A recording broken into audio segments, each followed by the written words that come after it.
Hello guys, welcome back my YouTube channel. तो guys, आज की वीडियो में हम डिस्कस करेंगे हमारी जो लारवेल इंटरव्यू 2026 में जो आपसे इंटरव्यू में क्वेश्चंस पूछे जाने वाले हैं, उसके रिगार्डिंग हम बात करेंगे। तो ये लारवेल क्या है, और इसकी वीडियो आपको मैं ये कैप्शन बॉक्स में शो कर दूंगा, वो आप जाके देख लेना। बाकी लारवेल का लेटेस्ट जो वर्जन है वो हमारे पास 12 आ चुका है। बाकी इसके डॉक्यूमेंटेशन में जाके आप लारवेल की साइट पे जाके इसको रीड आउट कर सकते हो। उसके बाद आ जाता है एमबीसी आर्किटेक्चर क्या होता है। इसको हम प्रॉपरली ब्रीफ में आज समझेंगे, और क्योंकि ये बहुत ज़्यादा इम्पोर्टेंट टॉपिक है लारवेल के अंदर। तो चलिए शुरू करते हैं।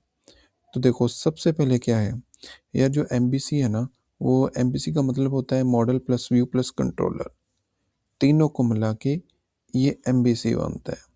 एमबीसी मतलब ये एक डिज़ाइन पैटर्न है जो एप्लीकेशन को 3 अलग अलग पार्ट में डिवाइड करता है, ताकि हमारा जो कोड हो वो क्लीन हो, ऑर्गेनाइज्ड हो और रीयूजेबल हो, और इसको मेंटेन करना इजी हो।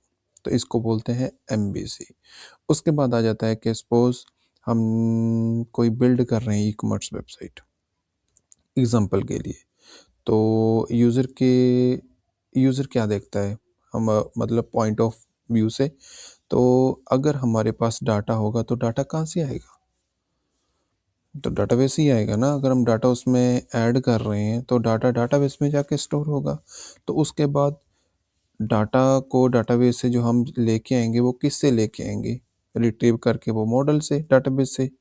और उसके बाद who will decide what to do, कौन डिसाइड करेगा, तो कंट्रोलर करेगा ना। तो कंट्रोलर के अंदर ही हम क्या करेंगे, लॉजिक्स बिल्ड करेंगे, मॉडल को कॉल करेंगे, है ना। और उसके बाद दिखाना हमने कहाँ है, what should be display to the user, यानी कि व्यू के अंदर हम उसको डिस्प्ले करेंगे। मतलब क्या है इसका, कि यूज़र को क्या दिखाना है, व्यू ही दिखाना है। उसके बाद चलते हैं, बड़े आसानी तरीके से मैं आपको समझाऊंगा, और ये आप इसको अच्छे से समझना। और उसके बाद आ जाता है कि भाई मैंने इसको 3 पार्ट के अंदर डिवाइड किया, वैसे होता ही है। तो पहला हमारे पास क्या है कि मॉडल, यानी कि एक डाटा लेयर्ड होता है। इसमें क्या काम करता है, डाटाबेस से ये डाटा डील करता है, डाटा को फेच, इंसर्ट, अपडेट, डिलीट करता है। बिजनेस लॉजिक हैंडल करता है लारावेल। ये जो सारे हैं ना, जैसे फेच भी हम कर सकते हैं, सारे इलोक्वेंट आ जाता है इसमें। और उसके बाद लोकेशन, अगर हमने कोई मॉडल बनाना है तो आपको भी पता है कि ऐप के अंदर, मॉडल के अंदर जितने भी आप मॉडल बनाओगे, उसके बाद अगर इसको बनाने का तरीका क्या है, PHP आर्टिसन मेक मॉडल, यानी कि कोई भी नेम हो सकता है आपका। हाँ, उसके बाद ये क्लास है, ये प्रोडक्ट है, यानी कि ऑब्जेक्ट। उसके बाद एक्सटेंड मॉडल, उसके बाद ये प्रोटेक्ट है, फिलेबल नेम, और ये जो उसके कॉलम मैंने एग्जांपल के लिए रखे हैं। तो ये कुछ मैंने एग्जांपल आपके सामने रखी है। उसके बाद भाई हम चलते हैं कि what can you do in the model, कि हम मॉडल के अंदर क्या क्या होता है, यानी क्या क्या कर सकते हो आप मॉडल के अंदर। बेसिकली यार, मॉडल के अंदर जैसे हमारे पास प्रोडक्ट नाम का एक मॉडल है, इसमें एक बात थोड़ा सा ध्यान रखना होता है कि मॉडल डायरेक्टली डाटाबेस, सॉरी, बस एक थोड़ा सा ध्यान रखना होता है इसमें, कि अगर हमारे पास ये आपने मॉडल का नाम सिंगल रखा तो डाटाबेस का नाम प्लूरल होगा। वही मैंने इसमें लिखा हुआ है कि default table name plural from of the model, यही मैंने लिखा है। इसमें क्या कर सकते हैं कि डाटा, अगर हमने हमारे टेबल से सारा डाटा लेके आना होता है तो ऑल लगा देंगे। अगर भाई पार्टिकुलर एक का डाटा चाहिए फाइंड लगा के आईडी का, तो वो आ जाएगा। अगर हमने क्रिएट करना हो, यानी कि इंसर्ट करना हो, तो ये यूज़ करेंगे। उसके बाद भाई चलते हैं हम। उसके बाद सेकंड पार्ट हमारे पास आ जाता है व्यू, यानी कि UI layer, UI interface layer. तो इसमें भाई क्या कर, इसको हम क्यों यूज़ करते हैं।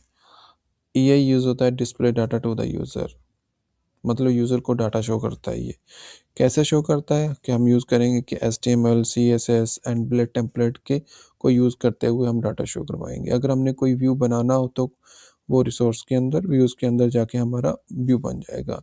और ऐसी अगर किसी भी एलिमेंट में आपने डाटा शो कराना हो, टेबल में, लिस्ट में, H1 में या किसी में भी अगर आपने डाटा शो कराना हो, तो ऐसे कर्ली ब्रेसेस के अंदर आपका जो प्रोडक्ट होगा, उसके बाद ये नेम आपने शो करवाना होगा, और उसके बाद ये प्राइस जो जो भी आपने डाटा, ये तो मैंने एग्जांपल के लिए लिखा है। उसके बाद क्या है कि भाई लारावेल में ब्लेड टेम्पल इंजन एक यूज़ होता है, यही मैंने लिखा है कि blade templating engine used in Laravel. Blade के फीचर्स, अगर हमने डाटा प्रिंट कराना हो, कंडीशन लगानी हो, फॉर ईच लगाना हो, इंक्लूड होता है, एक्सटेंड होता है, ऐसे बहुत सारे फीचर्स होते हैं डाटा को प्रिंट करवाने के लिए। उसके बाद आ जाता है कि भाई हमारे पास कंट्रोलर, लॉजिक लेयर जिसको हम बोलते हैं, इसका काम क्या होता है अब ध्यान से समझना। देखो, मॉडल और व्यू के बीच कनेक्शन ये बनाता है कंट्रोलर, और रिक्वेस्ट हैंडल करता है, डाटा प्रोसेस करता है, ये सारी चीज़ें करता है, बड़ा इंपॉर्टेंट पार्ट है कंट्रोलर। उसके बाद अगर हमने कोई कंट्रोलर बनाया हुआ है, तो वो हमारा कहाँ जाके इसकी लोकेशन होगी, ऐप के अंदर, HTTP के अंदर, कंट्रोलर के अंदर। अगर बनाना है तो क्या होगा, PHP आर्टिसन में कंट्रोलर, प्रोडक्ट कंट्रोलर। उसके बाद भाई ये इसका कोड है कंट्रोलर वाली फाइल के अंदर। बाकी डोंट वरी, हम प्रैक्टिकल भी करेंगे, और जैसे जैसे हमारे क्वेश्चंस हाई लेवल के जाते जाएंगे, वो आपको ऐसा तो नहीं है कि भाई वो आपको बोलेगा कि भाई यहीं बना के दिखाओ। बहुत कम रेयर चांसेस होते हैं, बट आपको पता होना चाहिए। कई बार हो जाता है कि पूछ भी लेता है इंटरव्यू के भाई मुझे मशीन में बना के दिखाओ कि कंट्रोलर कैसे बनता है, क्योंकि बेसिक क्वेश्चन है, तो मुझे नहीं लगता। तो क्लास, ये है क्लास प्रोडक्ट कंट्रोलर बनने के बाद कुछ ऐसा दिखेगा। ये पब्लिक इंट फंक्शन है इसका प्रोडक्ट। अगर आपने सारा डाटा शो करवाना होगा तो आप मॉडल के अंदर ऐसे यूज़ करोगे। रिटर्न करवाना है व्यू, आपका ये व्यू हो जाएगा। उसके बाद ये आपका जो टेबल का नाम है, यानी कुछ भी ये आप लिख सकते हो, वो डाटा शो हो जाएगा उससे। उसके बाद भाई आ जाता है कि how does Laravel MVC flow work. समझिए कि लारावेल MVC फ्लो कैसे काम करता है, इसको मैं स्टेप बाय स्टेप समझाऊंगा। ये देखो यार, यूज़र, ये यूज़र टाइप URL इन ब्राउज़र, मतलब क्या है, यूज़र ब्राउज़र में URL टाइप करता है सबसे पहले। उसके बाद क्या होता है, राउट मैच होता है हमारे, कहाँ से होता है, web.php में जाके। उसके बाद क्या होता है, राउट कंट्रोलर को कॉल करता है। ये काम करने का तरीका मैं बता रहा हूँ कि MVC काम कैसे करता है। राउट कंट्रोल, यानी कि थर्ड पॉइंट जो है, राउटर जो होता है हमारा, राउट कंट्रोलर को कॉल करता है। उसके बाद क्या होता है भाई, कंट्रोलर मॉडल से डाटा लेता है। उसके बाद क्या होता है, कंट्रोलर व्यू को डाटा भेजता है।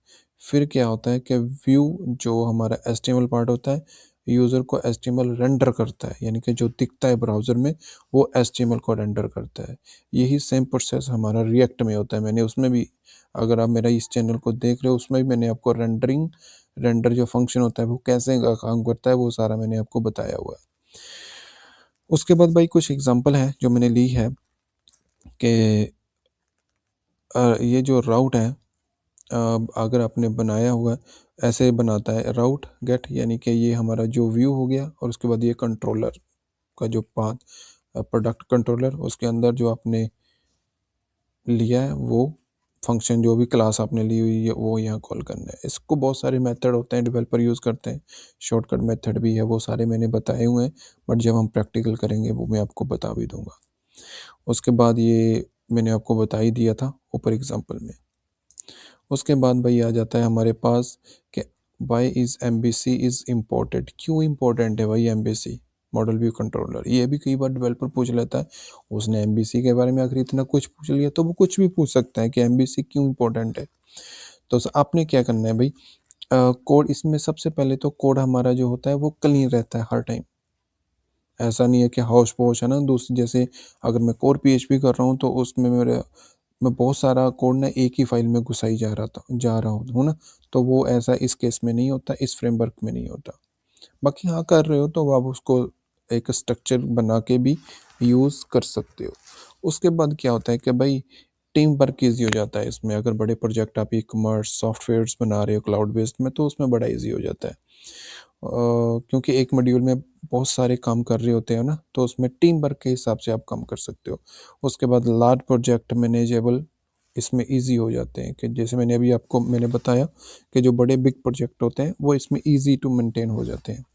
उसके बाद टेस्टिंग बिकम ईजियर होता है, इसमें टेस्ट करना भी बड़ा आसान होता है। आगे वीडियोस में मैं आपको बताऊंगा कि लारावेल में टेस्टिंग हम कैसे कर सकते हैं। इसमें उसके बाद आ जाता है सिक्योरिटी इंप्रूवमेंट, मतलब सिक्योरिटी इसमें बहुत ज़्यादा बेटर होती है।